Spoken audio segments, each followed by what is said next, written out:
to the administration, to all of us who are gathered here today. I want to again say congratulations to the class of 2018. It was just 13 years ago that I sat in a similar seat, and I have no idea what my commencement speech said, so I don't imagine you'll remember much of what I have to say. But today, you manifest the dreams, the hopes, the prayers of family, of friends, of educators, and your ancestors. Today, you commence into a world that is deeply wounded by division and impaired by a daily assault on truth. I congratulate you, class of 2018, for the beauty and the hope that your vibrant lives will sow into our world. You have the gift today of deciding who you will be and deciding what our world will look like. That's why Howard Thurman said that don't ask yourself what the world needs. Instead, ask yourself what makes you come alive. Because what the world needs are people who are alive. And oh, what a truth that is for many of us today. Because we know that just because we take up space and suck up air, that does not mean that we are alive. Today, I am challenging you to be alive and to allow your life to be contagious. The thing that was given to me was embracing change. That is what you guys are doing. You're embracing change. But embracing change is not enough. You have to embody change. You have to be the change that this world is looking for. And so today, these commencement exercises guarantee you a passport into a land, into a foreign world of lifelong learning. There are three things I want you to remember, if you can, about what today is you're commencing into. The first thing I want you to remember is that you need a passion for the possible. You have to believe that there are no ceilings to who you can be and what you can do. You have to have a passion for the possible. In a sense, you today are declaring an abolition to the idea of can't. There is nothing you cannot do. There is no place you cannot go. There is nothing that you cannot produce into this world. Some of you are first-time high school graduates in your family. Some of you will be the first to go to college. Some of you are first-time citizens. No matter what this day is for you, it is not merely about this exercise. It's not merely about the completion of the last 4 years that you've had, but today is really a day where you remind yourself that there are people coming behind you, that there's a whole world for you to change and a whole world for you to live in. You need a passion for the possible. You need to remind yourself that today you're emancipating yourself from all of your limitations. Not only do you need a passion for the possible, but you need a commitment to creativity. You have to remind yourself that there is something in you that the world needs. You have to remind yourself that you already have the resources, you already have the tools, you already have the capacity that it will take to live the best version of yourself, but you also have the capacity, the resources, the creativity within you to change the world that we live in. I cannot state that, I cannot overstate enough that we need people who are joining our democracy, people who are joining our economy, who refuse to allow the world to stay the way it is. Our world is a mess.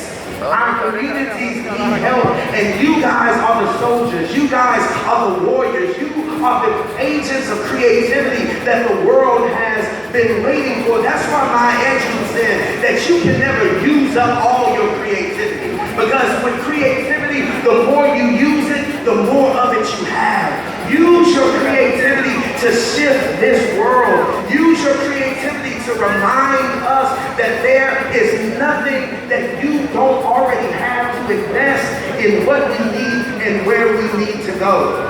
I'm not sure if you have been paying attention to things that are going on in our world, but what we need are more compassionate people who use the resources that they have to make a difference. I don't know how much you watch the news. I don't know how much you know about what's going on the border, but what I do know is that we need some more people who know how to love one another. People who know how to sacrifice and share from the depths of who they are. The universe is waiting for you to reveal who you want to be.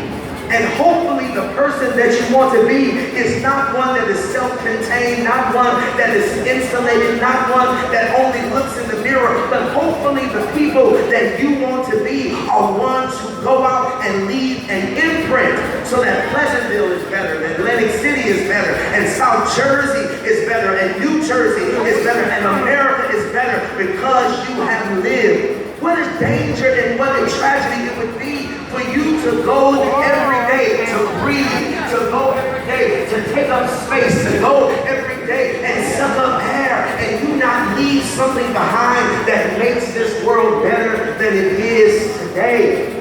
You need a passion for the possible. You need a commitment to creativity, but not only that, you need a thirst for transformation. There has to be something in you that is unnerved by a world that does not know how to love. There has to be something in you that is unnerved by the realities that there aren't enough jobs, and they keep telling us there's not enough money for everybody to have enough. There is enough when students like you, when human beings like you, when adults like you decide to come together and to say enough is enough. That is who your generation is. Your generation is telling the world that what you have accepted as normal no longer has to be normal. You are graduating into our democracy. You get to vote. Many of you get to vote this year. You are graduating into our economy. You get to get jobs that pay a little more than the job that you had in high school. You're going off to places that will need your energy and need your creativity. But you have to never allow anybody to convince you that you are not worth sacrifice. Never allow anybody to convince you that you're not worth justice and worth equality. You can never let anybody convince you that because of the color of your skin, or because of your gender, or because of your sexual orientation, or because of your immigration status, that you do not deserve the best and you do not deserve the world. In fact, you must do what Frederick Douglass says you must do. And that is, we have to demand what we deserve. Because power concedes nothing except by a demand. And every day you wake up, you ought to demand what you deserve. Every day you wake up, you ought to demand excellence. Every day you wake up, you ought to demand that America be who she says she is on paper. I believe this so much because this world, this nation has a long way to go.